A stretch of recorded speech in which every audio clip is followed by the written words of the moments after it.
अगर जूनी का स्वाद होंगे तो तुहाडी ताड़ी ते मार छड़ो, पता तो लगे कि तुसीं जूनी सुनते हो। जोर सारा मेरा लगता पाया।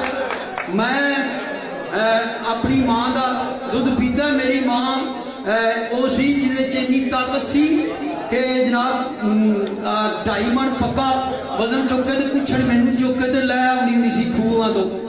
इन्नी माँ मेरी ताकत सी। तो मैं वह दुध पीता है। इंशाअल्लाह ज्यों ज्यों गवां जे घम्यार का बटन का रवाज ना वधे तो मेरा नाम लिख के जुतियां मारना। सदीक घम्यार पूरे दिनों का जम्मिया मैं